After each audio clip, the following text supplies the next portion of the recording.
Afin de rendre plus lisible votre tableau, il est possible d'y insérer différentes bordures. Donc pour ce faire, vous devez tout d'abord sélectionner les cellules sur lesquelles vous souhaitez insérer une bordure. Donc par exemple ici, je vais prendre la ligne d'en-tête de mon tableau. Donc, je fais donc ici une sélection de ma ligne d'en-tête comme ceci. Donc si je souhaite maintenant ajouter une bordure à partir de ma sélection, je clique ici sur cette flèche-ci. Dans ce menu, vous allez pouvoir choisir quel type de bordure vous souhaitez insérer. Donc, vous voyez, vous pouvez insérer des bordures inférieures, supérieures, sur la gauche ou encore sur la droite. Vous pouvez également insérer ici toutes les bordures, c'est-à-dire tout autour de chaque cellule, il y aura des bordures d'insérer, juste les bordures extérieures, etc. Donc vous choisissez vraiment ce que vous souhaitez. Donc ici par exemple je vais insérer une bordure épaisse en encadré. Je clique donc ici sur la ligne correspondante. Si je désélectionne ici ma sélection, vous pouvez voir qu'il y a bien une bordure qui apparaîtra ici tout autour de ma sélection, donc ici de la ligne d'en-tête de mon tableau. Je vais maintenant ici sélectionner ces cellules-ci. Donc vous voyez ici je fais une sélection comme ceci. Je retourne ensuite dans mes bordures en cliquant ici sur la flèche comme ceci. Vous avez ici pour accéder aux autres bordures disponibles, vous cliquez ici sur autre bordure comme ceci. Vous allez maintenant choisir tout d'abord quel style de bordure utiliser, quel type de trait utiliser.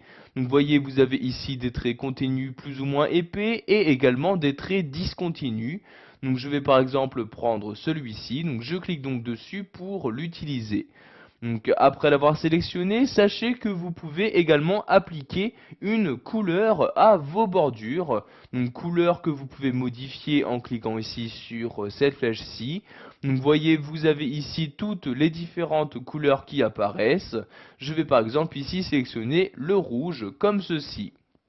Maintenant, vous allez choisir à quel endroit de votre sélection, donc pour chaque cellule, à quel endroit insérer ces bordures. Donc soit nulle part, soit ici tout au contour, soit juste pour les bordures intérieures. Vous pouvez également choisir de personnaliser à quel endroit insérer vos bordures. En effet, il vous suffit juste de cliquer dans cette partie-là. Donc par exemple, si je souhaite insérer une bordure en haut, je clique ici sur le haut comme ceci et voyez la bordure s'insérer. Si je souhaite également en insérer une en bas, je clique ici sur le bas comme ceci.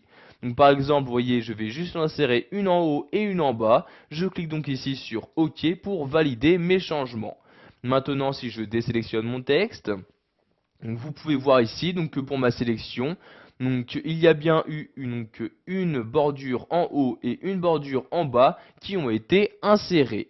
Si maintenant vous souhaitez supprimer les bordures insérées, donc ici je refais ma sélection comme ceci, je vais donc les supprimer en cliquant ici sur la flèche et en sélectionnant ici dans la liste aucune bordure.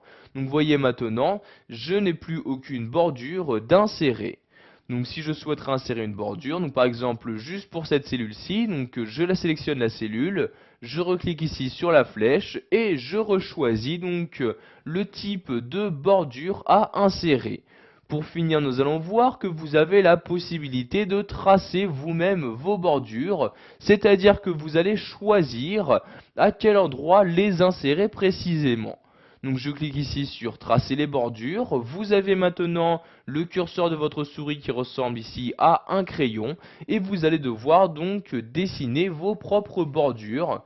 Donc vous voyez, je n'ai juste qu'à cliquer sur l'une des lignes et donc automatiquement sur la ligne correspondante, la bordure est insérée. Donc je peux de cette manière vraiment choisir à quel endroit faire apparaître ces bordures. Donc vous voyez par exemple je clique ici et une bordure apparaît, je clique ici, une autre bordure apparaît, etc. Pour maintenant effacer ces différentes bordures insérées, je clique ici de nouveau sur la flèche et je choisis ici effacer les bordures. Donc votre curseur maintenant ressemble à une gomme et il vous suffit juste de cliquer sur une bordure pour la voir automatiquement disparaître de votre document. Voilà, vous savez maintenant comment insérer des bordures sous Excel 2010. Vous savez par exemple maintenant comment attribuer une couleur à votre bordure, comment modifier le type de trait à utiliser, etc.